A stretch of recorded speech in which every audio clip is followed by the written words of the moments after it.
but he told Oliver that the person he was going to introduce him to could, if he wished, directly recommend him regarding his involvement. Martin said these kinds of things and also mentioned that this person had actually helped him. Hearing all this, Oliver asked Martin who that person was. In response, Martin said that he should come the next day, and then he would explain everything about him in detail. After that, Martin further told Oliver that the fact he came to meet him today and whatever they discussed must not be known to anyone outside. Not even Jacob. Oliver then promised Martin that whatever conversation had taken place between them or any kind of discussion would never be revealed to anyone, no matter what happens. After that, Oliver took his leave from Martin and returned home for the day. The next evening, as agreed, Oliver arrived at Martin's house. Martin was at home at the time. He asked Oliver to sit, and shortly after getting ready, they both left the house. At that moment, Oliver asked Martin who exactly he was taking him to meet. Martin replied that he was taking him to meet Uncle Richard. He added that only if Uncle Richard gave permission would he be able to present some of the things he knew or share a bit of what Oliver wanted to. According to Martin, it was not him but Uncle Richard who could truly help Oliver become formally involved with them. Hearing Martin's words, Oliver became quite curious. He requested Martin to tell him more about Uncle Richard. Martin then said that since they were about to meet him anyway, there was no problem in telling him now.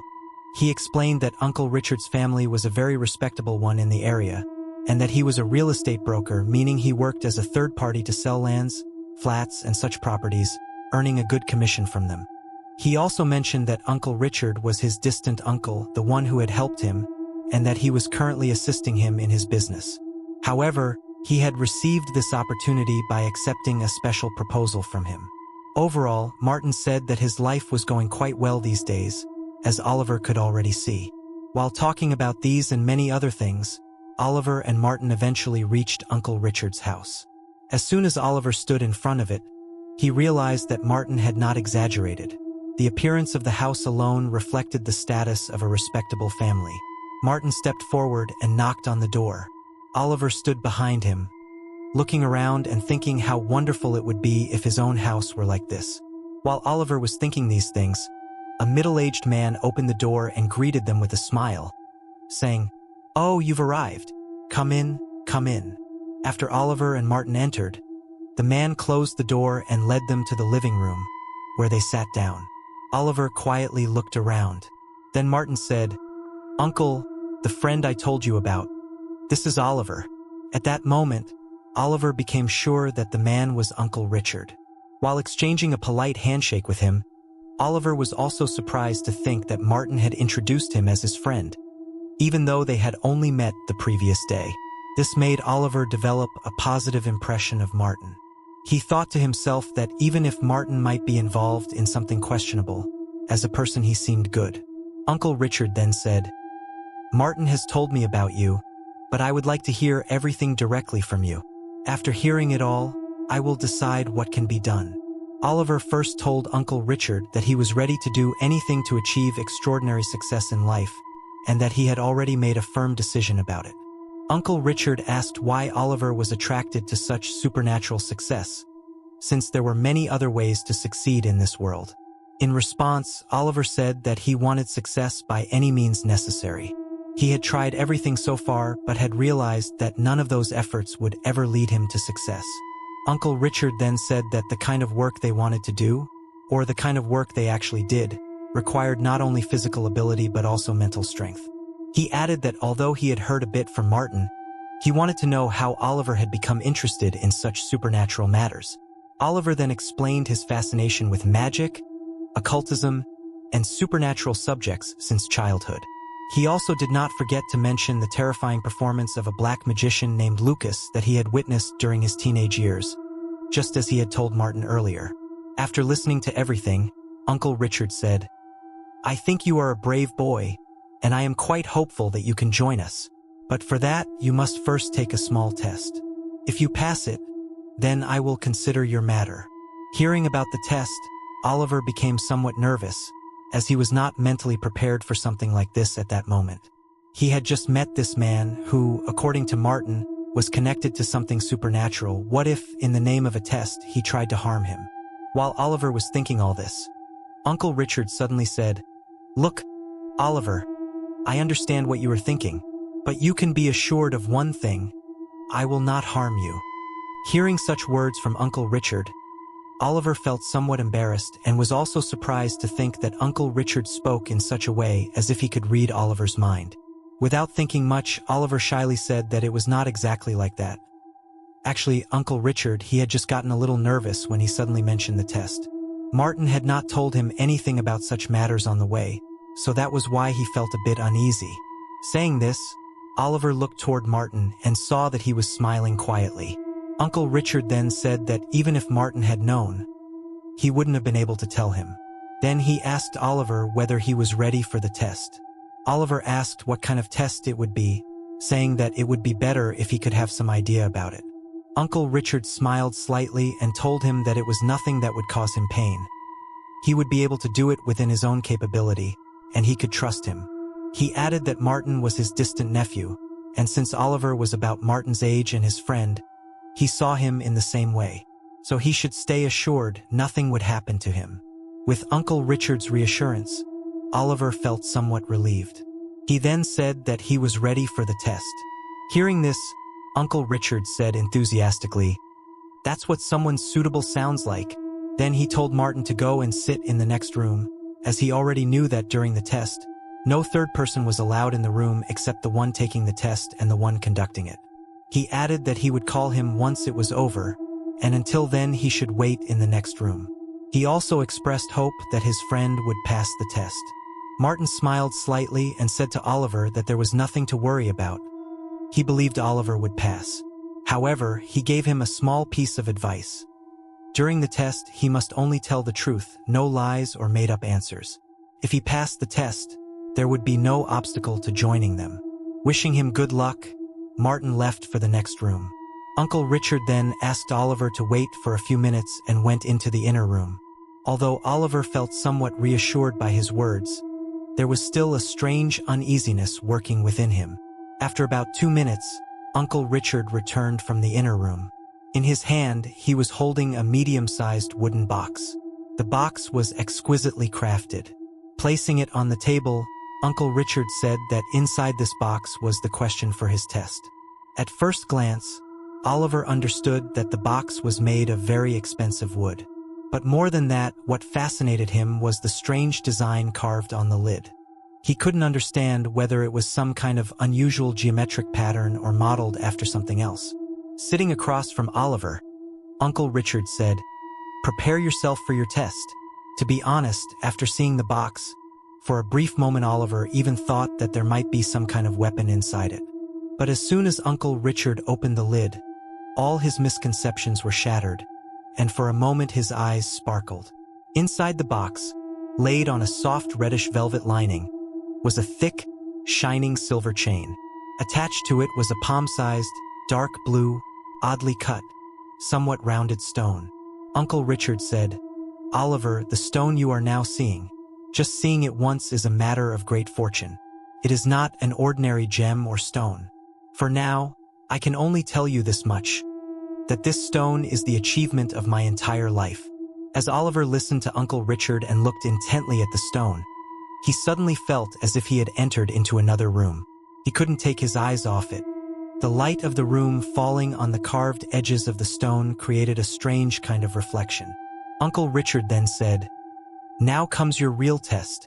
When I tell you, you will take this chain in your hand and grip the blue stone tightly in your fist. Then I will ask you a question, and you must answer it truthfully. If you give a false or made-up answer, you will face problems later, because, as I have already told you, this is not an ordinary stone." Oliver nodded in agreement. Uncle Richard took the chain from the box, held the stone in his fist, and with half-closed eyes began muttering something in an incomprehensible language. Then he extended the stone toward Oliver.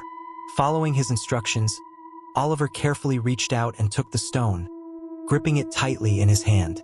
As soon as he held it, he felt that it was as cold as ice. At that moment, Uncle Richard paused his muttering briefly and told him to hold it like that for a while. After that, he would ask him a question and he must answer. Then Uncle Richard again started muttering in that strange language, but this time much louder than before. After about 10 seconds, Oliver felt that the blue stone in his hand was becoming unnaturally hot. At the same time, his head began to feel dizzy. For a moment, he saw as if a turbulent river was flowing before him. The sky was filled with dense red clouds, and on both sides of the river stood rows of dark mountains. It felt to him as if he himself was standing there, watching the raging river with his own eyes. There seemed to be a storm raging. At another time, such a disturbing vision would have caused him to react strongly, but ever since he had first looked deeply into the stone, he had been in a strange trance. Nothing felt unusual to him at that moment. Then Uncle Richard's deep, serious voice echoed in his ears. "Oliver, my question to you is, what are you feeling right now?" In a trance-like and somewhat frightened voice, Oliver answered that he felt the strange stone in his hand becoming extremely hot, so much so that he might not be able to hold it for long. He also said that some unusual visions had appeared before his eyes and tried to describe them briefly. Hearing this answer, Uncle Richard laughed. The next moment, Oliver felt a sudden jolt in his body. He saw that he was sitting in Uncle Richard's hall room again, and Uncle Richard had come from his seat and was shaking his shoulder vigorously. Oliver also noticed that the stone in his hand was now completely cold again, like ice. As he opened his fist, the light of the room reflected on the stone, making it shimmer slightly. Oliver could not understand at all what had just happened to him. Uncle Richard looked at him, smiled slightly and said, "Put the stone back into the box. Oliver, you have passed the test. I had already sensed and assumed that you would succeed."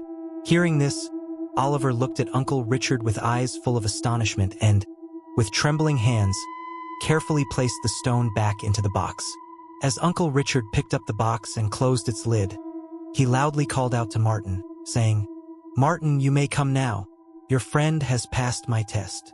Hearing Uncle Richard's call, Martin came out of the next room with a smile, sat beside Oliver again, and said, "Congratulations. I knew you could do it." Then Martin looked at Uncle Richard and said, "Uncle, I hope there are no more obstacles for Oliver to join us now." Although Oliver felt a mixture of happiness hearing all this, the strange experience he had just gone through after touching the stone was overshadowing that feeling with a sense of wonder and fear. Uncle Richard then said, "I understand, Oliver, that you are feeling mixed emotions right now, but I would advise you to prepare yourself better to adapt to such matters." After remaining silent for a while, Oliver finally asked Uncle Richard whether, since he had passed the test, he could now be told everything in detail about these matters. In response, Uncle Richard said, "Of course you will know, Oliver, but today you need rest. It would not be wise to continue our discussion further tonight. Come tomorrow with Martin at this same time. We will talk in detail then." Oliver did not say much more, as he was feeling quite exhausted both physically and mentally due to that strange experience. After that, Oliver and Martin left Uncle Richard's house. While seeing him off, Martin said, "Don't worry, Oliver. You will everything tomorrow. Get some rest today." That night, after returning home, Oliver tried hard to find an explanation for the strange incident that had happened to him, but he could not come up with any. He clearly remembered that the stone had felt as cold as ice, but as soon as Uncle Richard muttered something, within a few seconds it became as hot as burning coal. Oliver believed that this could not possibly be his imagination. That meant Martin and Uncle Richard were indeed connected to something supernatural. Thinking all this, Oliver unknowingly fell asleep. Up to this point, Mr. Oliver paused. Ethan had been secretly observing from behind. As he listened, he noticed that his parents' eyes had widened in amazement. They were listening with great interest. Ethan's father, Mr. Jonathan, then said, "What happened, Mr. Oliver? Why did you stop? Please tell us everything in detail." Mr. Oliver, in an emotional tone, slowly said, "Mr. Jonathan, what I have told you so far was my last opportunity to keep myself from becoming deeply involved in all of this. Even if I regret it all my life, I will never get that opportunity back." Hearing this, Mr. Jonathan asked, "Why do you say that, Mr. Oliver? What happened after that made you say such things?" And how is all this connected to the current condition of your children? Mr. Oliver let out a long sigh, looked at the clock, and said, Mr. Jonathan, I came here today to ask for your help, but I couldn't even get to that point. Without hearing my full story, you may not be able to trust me or even believe what I say. It's already very late tonight. I won't disturb you any longer. I will tell you the rest tomorrow, and also what kind of help I seek from you. Although Ethan's parents politely insisted several times that it wouldn't be a problem even if it took more time, Mr. Oliver stood up again, repeating that he would continue the next day. Meanwhile, Ethan had secretly heard everything. He had never heard anything like this before. Seeing his parents' expressions, he realized that they too were eager to hear the rest of the story. After Mr. Oliver left, Ethan saw his mother getting up from the sofa and coming toward his room. He quickly grabbed his books and sat on the bed, pretending that he had been busy with his studies all along. That night, although Ethan went to bed at the usual time and tried hard to sleep, he could not sleep at all. Thoughts kept running through his mind. What would Mr. Oliver say the next day, and what if he somehow failed to hear it? Thinking about all this, he passed the entire night almost sleepless. The next day at school, Ethan kept thinking about how he could listen to the rest of Mr. Oliver's story that evening. The previous day he had secretly listened while hiding, but how would he manage today? What if someone saw him? What if he didn't get the same opportunity again? After returning home from school, Ethan made a plan. When Mr. Oliver arrived in the evening, he would tell his parents that he had homework to do and then go into the next room and secretly listen, just like the previous day. As evening approached, Ethan eagerly waited for Mr. Oliver's arrival. However, that day Mr. Oliver was a bit late compared to the previous day, and he looked quite worried. Ethan's parents warmly asked him to sit. Ethan was standing there at the time. Mr. Oliver then asked Ethan, "How are you, Ethan? Emily always talks about you, but she is not in a condition to get out of bed. If you can, go visit her once tomorrow. She would be happy to see you." Hearing this, Ethan felt very bad. He had planned to visit Emily after school, but since he hadn't slept properly the previous night, he had fallen asleep as soon as he got home in the afternoon. For a moment, he thought about going to see Emily right then, but then he realized that he would miss hearing Mr. Oliver's story. Ethan felt that if he truly wanted to help Emily, it was very important for him to hear the rest of Mr. Oliver's story. So, controlling his emotions for the moment, he followed his plan. Using the excuse of studying, he went into the next room and hid in the same place as before. From there, Ethan heard his mother asking Mr. Oliver if he would like some coffee. But in a rather sorrowful voice, Mr. Oliver declined and began speaking. Mr. Oliver said, "You surely remember why I came to you yesterday, don't you?" Ethan's father, Mr. Jonathan, replied, "Of course I remember. Mr. Oliver, you couldn't fully explain yesterday what kind of help you wanted from us. After you left, Ethan and I discussed your words for a long time. To be honest, we were quite astonished, because we have rarely heard such things before. We are truly eager to hear the rest of your story. We don't know what we can do for you, but if it is within our ability to help, we will certainly do so. So we request you, please tell us everything openly and without hesitation. You can be assured that if you choose to speak, your words will remain forever confined within the four walls of this house." Hearing this from Ethan's father, Mr. Oliver remained silent for a while. Then, breaking the silence, he said, "Your words have truly reassured me. Perhaps today I will take a bit more of your time, but I will tell you everything, and I will also explain what kind of help I seek from you." Ethan's mother then said, "Please, take as much time as you need. We have no problem." After that, Mr. Oliver began speaking again from where he had left off the previous day. As per Uncle Richard's instructions, the next evening Oliver set out once again with Martin to meet him. On the way, Oliver said, "Martin, somehow I passed Uncle Richard's test the other day. Although it was a very surprising experience for me, what do you think Uncle might want to talk to me about today? What could he possibly say? Will he tell me about your activities?" Martin replied, "He will certainly talk about the work. Besides that, you will learn many things from him. For now, I will just say this. If you found yesterday's test to be a surprising experience, then something 100 times more astonishing may be waiting for you. Hearing this, Oliver felt a slight sense of unease. In pursuit of fulfilling his dreams, he wondered what kind of strange world he was getting involved in. Just like the previous day, they arrived at Uncle Richard's house and the three of them sat in the hall room. Uncle Richard said, just like before, "I was waiting for you." For a moment, Oliver found this a bit strange, but then he thought about how sincere these people were. How quickly they had accepted someone like him, a complete stranger. Sitting with them today, it felt as if he had known them for a long time. Martin smiled and said, "On the way." Oliver was saying that yesterday's test was quite an astonishing experience for him, but if he were to take the test again, it probably wouldn't feel as surprising anymore. Uncle Richard replied, "What Oliver is feeling right now may seem trivial to you, Martin, but when you had your first experience, you were even more shocked than Oliver. You cannot deny that. After all, you have also taken this test, and you know very well that this test can only be taken once. Whether you pass or fail, you will never get a second chance." Martin nodded and said, "That's true, Uncle Richard, but I would request you, just as you helped me, please help Oliver in the same way. That would make me very happy." Uncle Richard then smiled reassuringly and said to Oliver, "We will certainly have quite a discussion today, but first I want to make one thing clear.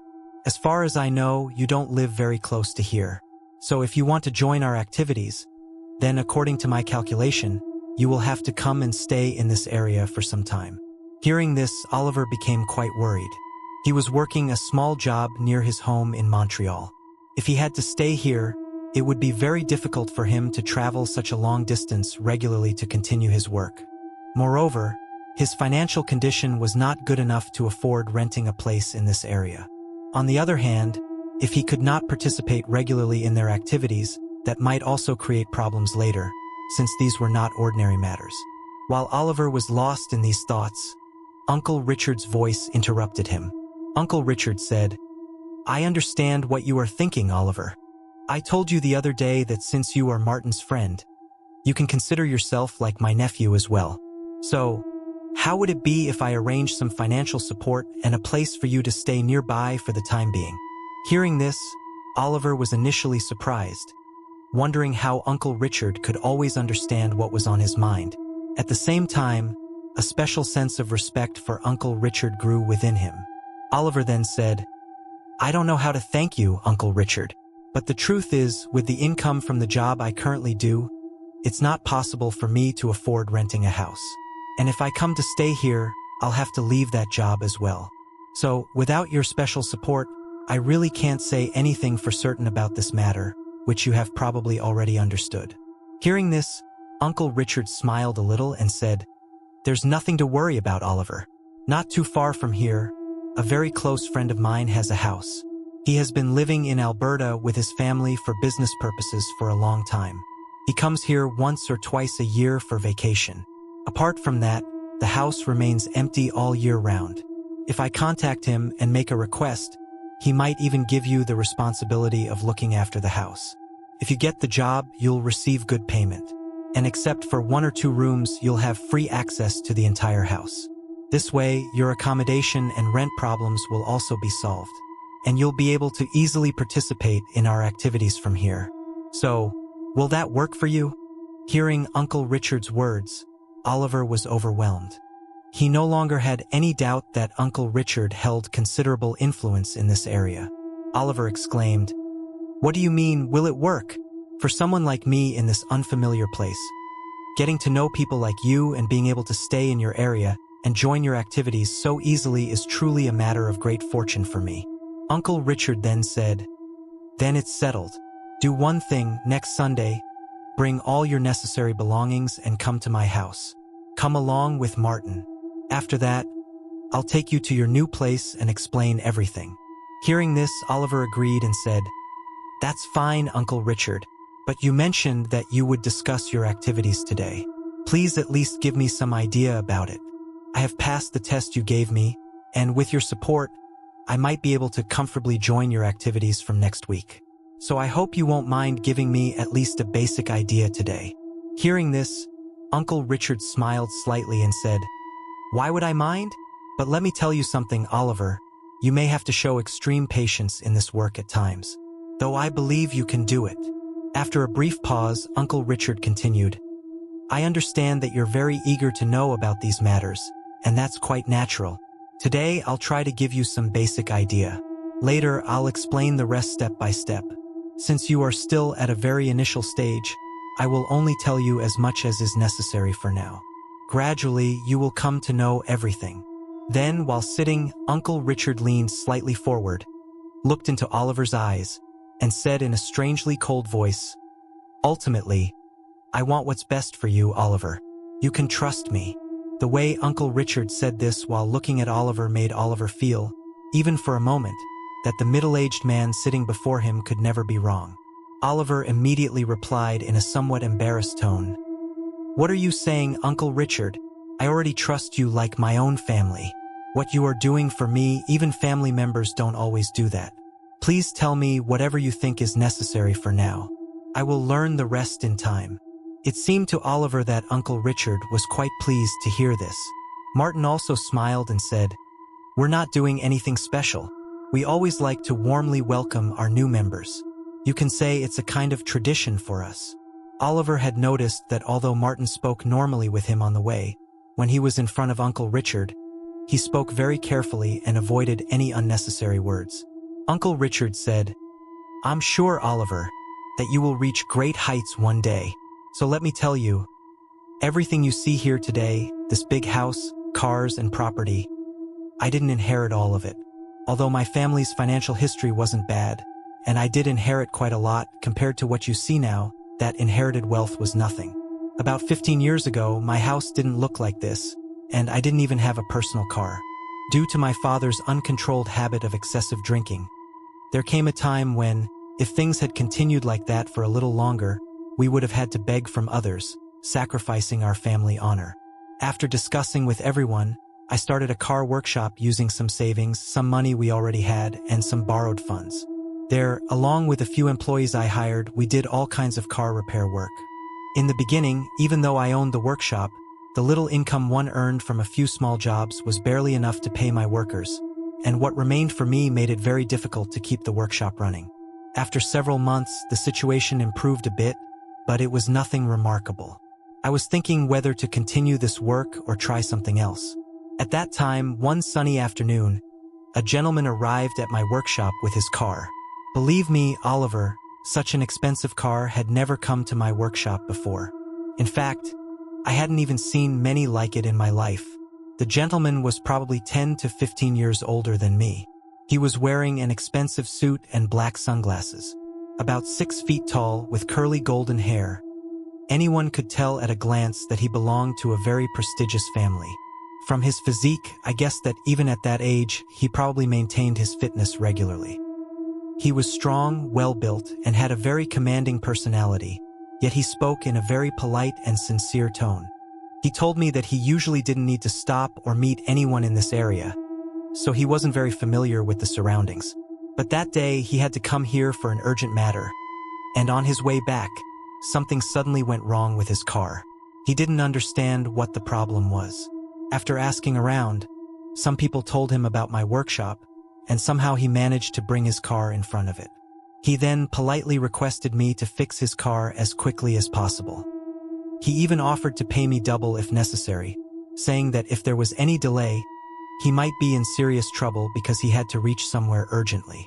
His sincerity impressed me so much that I immediately got to work with my team. The problem with the car was actually very minor. Since the car was very expensive, I was a bit nervous at first, but within a short time, about half an hour, we managed to fix it completely. By then, daylight was almost fading. When I informed him that the car was fixed, he became very pleased. After checking it once, he handed me a bundle of cash, which was equal to about 2 days' earnings for me at that time. As I mentioned earlier, my financial condition wasn't very good back then, but I felt hesitant to accept extra money from such a dignified and sincere person. Usually, wealthy people don't behave so kindly with workshop workers. I kept only the amount that was fair for my work and returned the rest, telling him that it was against my principles, and that having someone like him visit my workshop was already an honor for me. For a moment, the gentleman looked at me. Then he removed his black sunglasses, put them in his coat pocket, and extended his hand toward me. He introduced himself as William Loron. I shook his hand and introduced myself. He told me that he was impressed by my behavior and that he might have to come to this area again in a few days. At that time, he would like to spend some time talking with me. I warmly invited him. Without wasting any more time, he quickly got into his car and left. That evening, however, I couldn't help but notice something unusual. Mr. Williams' eyes had a reddish tint. Not exactly brown, but definitely reddish. It felt a bit strange for a moment, but his behavior didn't let that thought linger for long. After that, my workshop continued to operate as usual, but within that same week, I started noticing some changes. A few days after Mr. Williams' visit, many new customers began coming to my workshop with their cars. For the first few days, the matter seemed normal to me. I thought that since Mr. William had such an expensive car repaired at my workshop, many people in the area might have talked about it. As a result, many new customers were coming to me to get their cars fixed. But gradually, I realized that the matter was not normal at all. Within just 1 week, I started getting so much work that I had to hire additional workers, and we had to expand our operations. In my mind, I was endlessly thanking Mr. William and thinking that perhaps he was a special person who had brought good fortune into my life. My work continued to go well, and my income was much better than before. In this way, about a month passed. Then one day, it was almost evening when I saw a car come speeding and stop in front of my workshop. I quickly stood up because it was Mr. Williams' car. Mr. William got out of the car and walked straight into my workshop. I rushed forward to greet him. He came closer, addressed me by my name, and asked whether everything was going well. Once again, I was deeply impressed, thinking that he had remembered my name, something that meant a lot to me. I kept thanking him, saying that he had brought me good fortune. Ever since the last day he had visited me, my workshop had been flourishing. Hearing this, Mr. William only smiled slightly. Then he called me aside and asked if I had about an hour, as he wanted to discuss something personal with me. I agreed without hesitation, and that day he stayed at my workshop until quite late at night. Through our discussion that night, a new chapter of my life began. I cannot tell you everything in detail, because only he has the authority to share such matters with someone new. That night, I heard things from him that were beyond my imagination. From that day on, I began addressing him as Sir William, and I still do so. I believe no one in this world can look into his eyes and speak for long. He is a deeply respected person. For many people like me, it was his compassion that changed our lives. Today, I lack nothing. In fact, I have achieved things that cannot be measured in value. After saying this, Uncle Richard paused for a moment. Oliver was completely overwhelmed listening to all this. Since his teenage years, he had studied and explored many supernatural subjects, yet he now felt that his knowledge had only just begun, and there was still a long way to go. In a voice full of astonishment, Oliver said, "The more I listen to you, the more amazed I become, Uncle Richard. I now understand how limited my knowledge is. But if you could kindly give me a little more idea about your activities, I would be very grateful." Hearing this, Uncle Richard smiled and said, "Listen, Oliver, when I first started my workshop, I used to beg God for mercy. I prayed constantly that he would help me stand on my own feet. But even after many days passed, I received no grace from God. When my business started doing well after Sir William's visit, I assumed it was God's mercy, that he had heard my prayers and extended his helping hand toward me. But after speaking with Sir William that night, all my misconceptions were shattered. I realized that my good fortune had not come from God. Perhaps God never wanted my fortune to change. Perhaps he wanted me to spend my entire life in misery and hardship. But Sir William came into my life as a messenger of liberation. He told me that the very first time he saw me, he understood that I was a suitable person to be helped. Yet, despite spending countless valuable moments of my life pleading for even a little grace from God, I received nothing. Sir William is a messenger of liberation, but he is not a messenger of that cruel God who never even looked at me.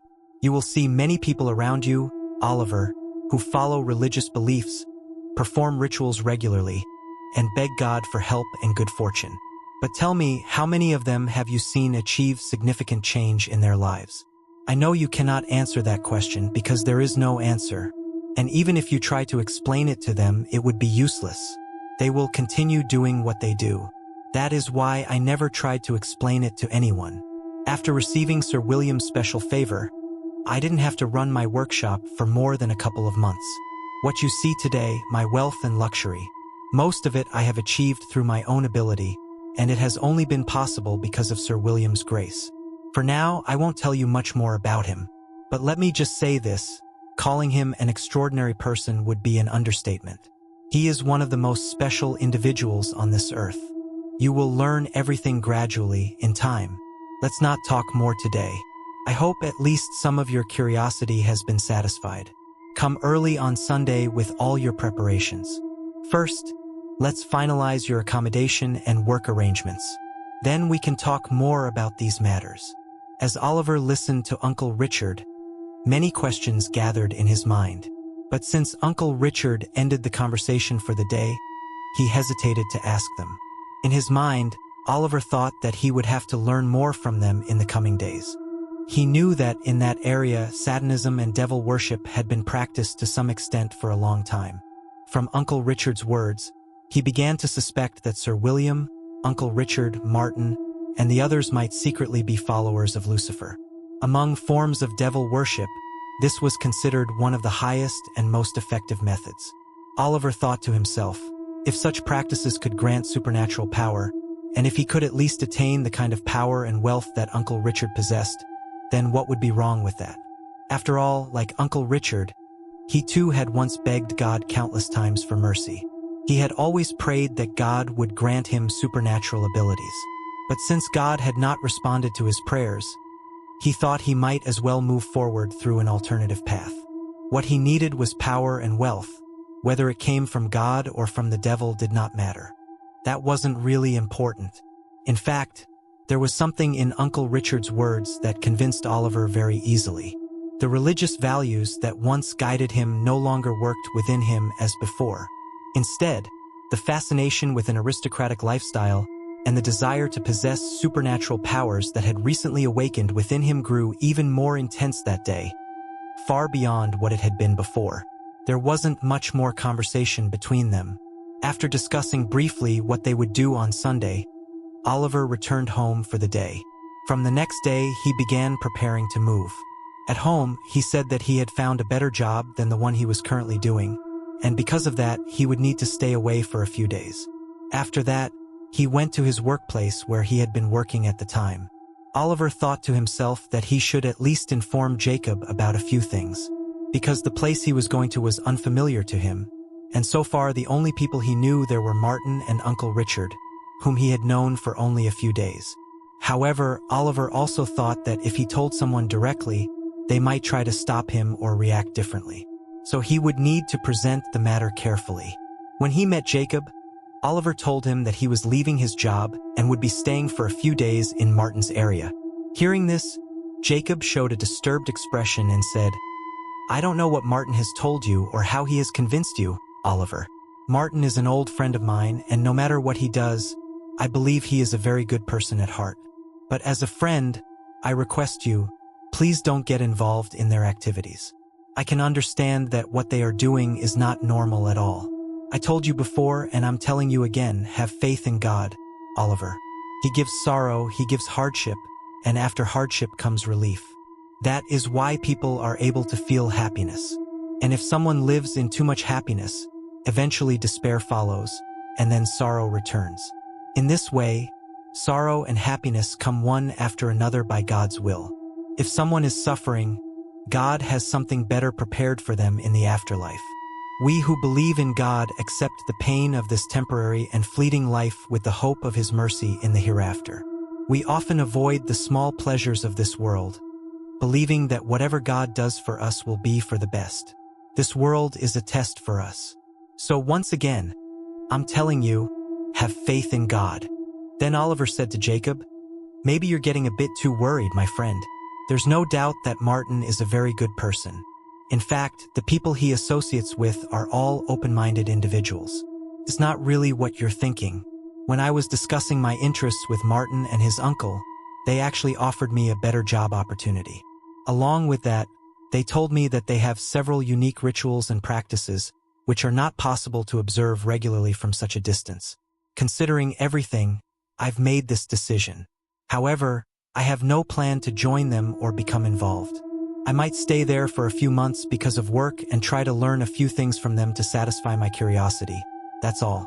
After that, I'll return here again. You know, my home is here. You can think of it as me just going for a few months to gain a new experience. I'm just going on a trip, nothing more. Hearing this, Jacob, with a somewhat disappointed tone, said, "Do what you think is right, Oliver, but always be careful. You don't really know many people there.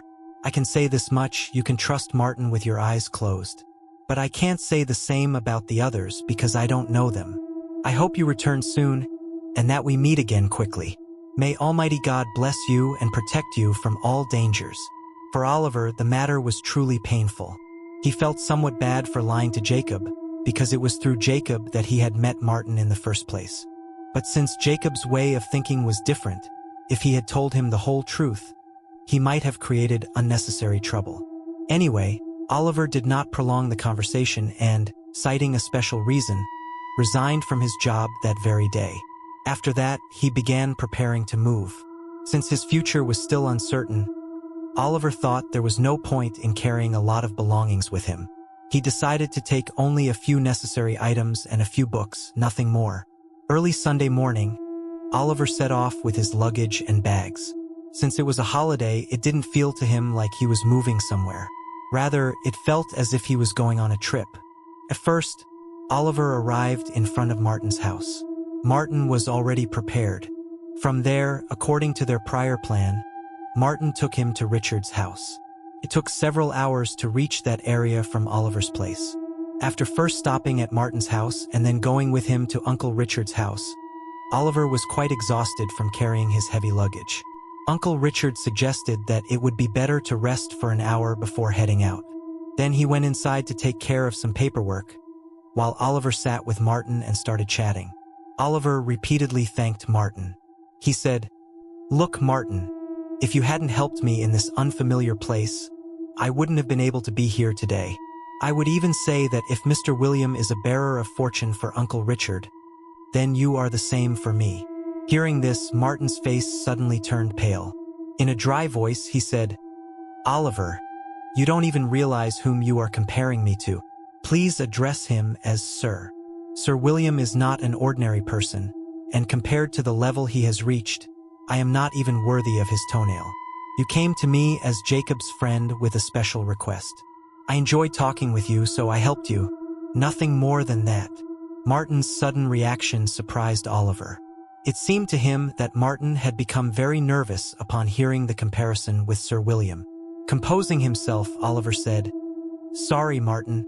Perhaps I shouldn't have said it that way. Uncle Richard did tell me about Sir William that day, but there's something I didn't ask. I hope Sir William is still alive and well, right?" Oliver noticed that upon hearing this question, the paleness faded from Martin's face, replaced by a strange, almost mocking sense of surprise. Lowering his voice, Martin said, "Being alive and well is a matter for ordinary people. Sir William is not just alive and well. He is exactly as he was when Uncle Richard saw him 15 years ago.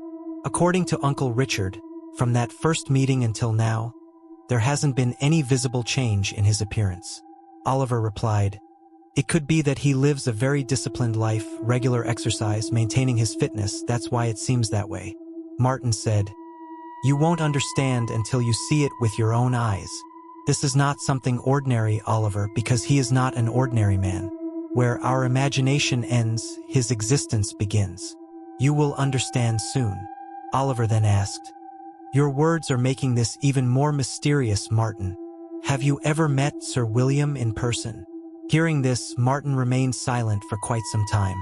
Then, with a slight smile, he said, "Perhaps Uncle Richard hasn't told you yet that without Sir William, none of our activities would even exist. Since I've been involved in this for several months, Of course, I have met him directly multiple times.